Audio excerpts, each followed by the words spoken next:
I'm live. This cup says enjoy, and I shall. But first I'm reading out of Eyes of Horus. It is a incarnation, a life of Joan Marshall Grants.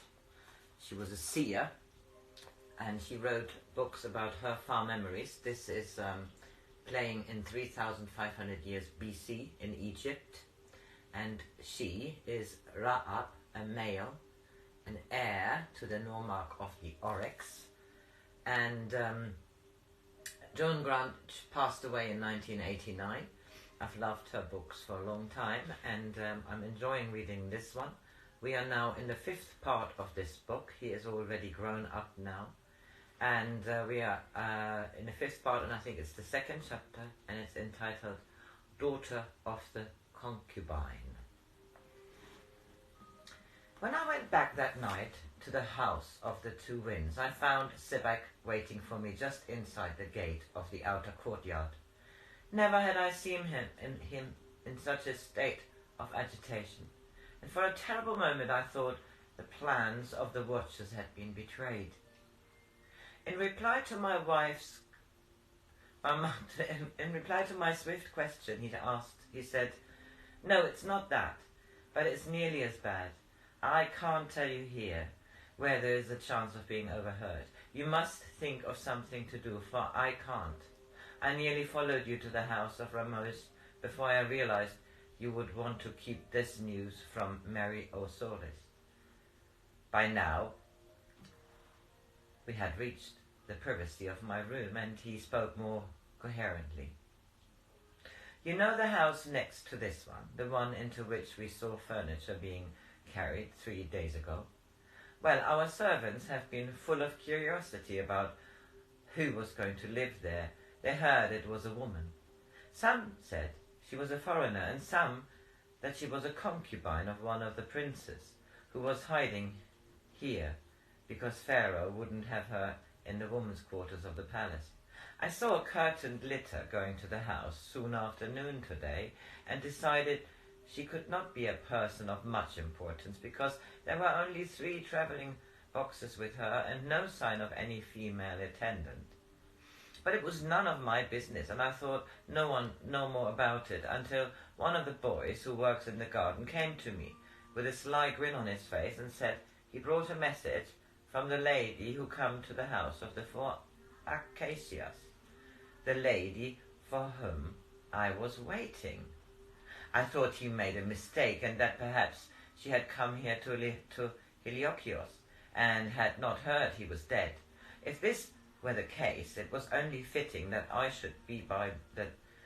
it should be by me instead of by one of the servants, that she should be told that the only concubines in which he was now interested were those painted on the walls of his tomb. And to be honest, I suppose I have the same measure of curiosity as the next man. Anyway, whatever the reason, I did go to her house. I had seen the gatekeeper before, for he had been left in charge of the house while it stood empty. He seemed to be expecting me and said that the lady was waiting for me in a room beyond the entrance hall. It was a pretty little house. The wall paintings are very light and delicate, but the furniture is over-elaborate. Perhaps Heliokios used to lodge one of his concubines there. It would be a fitting setting for such an ornament. In a far room, on a couch spread with vermilion silk, a woman was lying, her face hidden by a fan of heron's feathers. I could see her feet and one hand, and her dress, of the most transparent linen, would have let me see much more if I had looked closely. Perhaps I ought to have recognized her even before I heard her voice. By now I was highly amused that the solemn Sebek, whom I thought had never been beguiled by a woman, had after all a concubine, whom he had managed to keep hidden, even from his closest friend. That was a rich enough jest. But that she had followed unbidden to the royal city, how I could tease him for his secrecy. I tried to conceal my amusement, but felt my mouth losing its siege against invading laughter. "Sebek, how can you be such an ungracious lover? If a woman had followed me from the Oryx, and if that woman was Mary, I should be rejoicing and would only leave her side to fetch rare gifts for her pleasure. She can't stay here. You must go and reason with her now and make her go away. He looked so distraught that I fell back on the bed, doubled with laughter. I must go to defend the captain of my bodyguard from an importunate woman. Shall I tell her that you are a dullard on whom she wastes her charms, but that in the city even you are a prince amongst fishermen? So she had better return at once to the south, where men are better able to appreciate her beauty. He stood over me and his voice trembled with anger. All right, laugh and do nothing?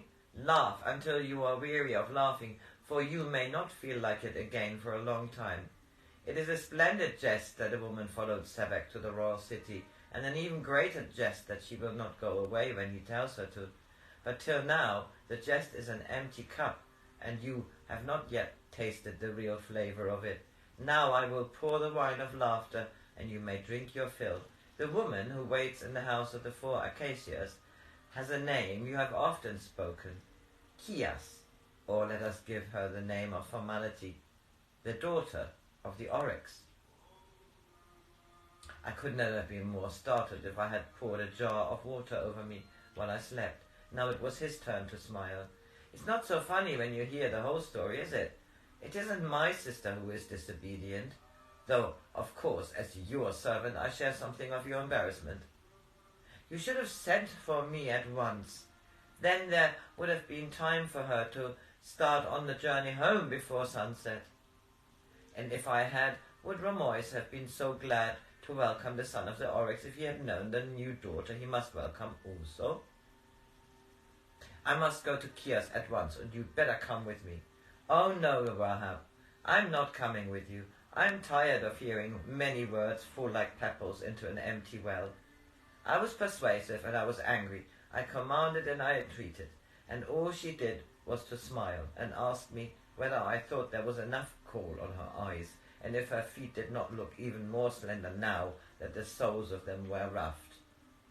While I'm at the royal city, I kept to my role, and your servant does not argue with your sister.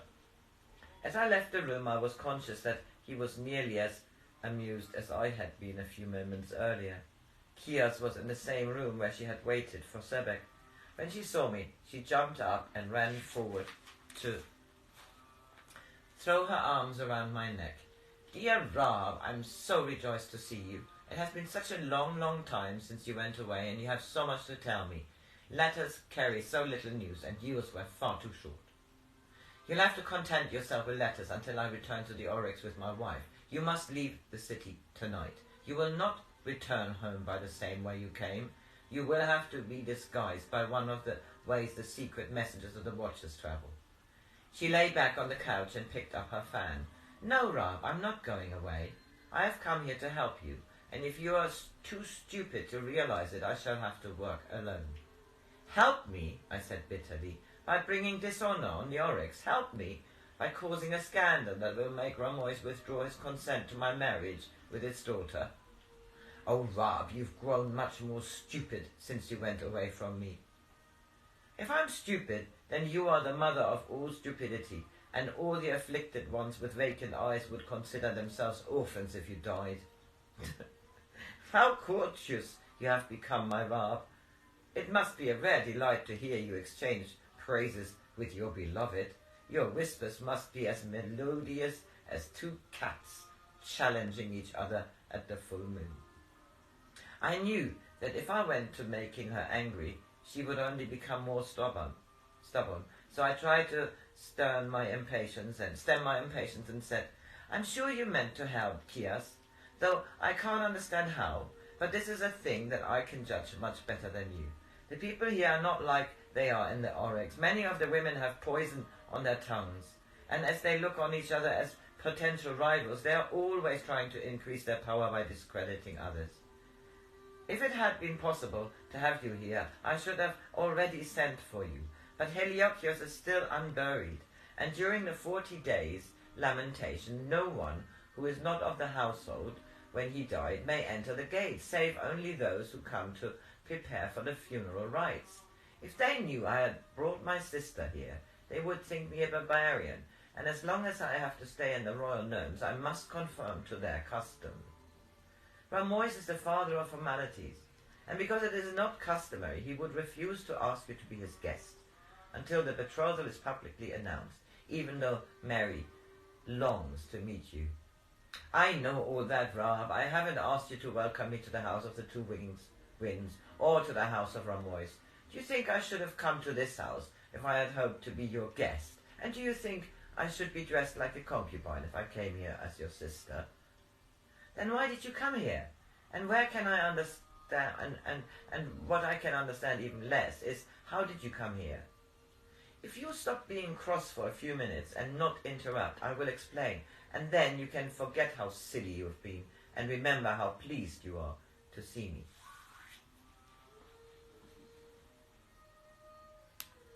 I'm afraid this is the battery sign again. How pleased you will be to see me. She patted the cushions beside her, and rather reluctantly I sat down to listen. I have often been with Rodin and Hanouk since you went away. I've heard all the news your secret messengers brought to us.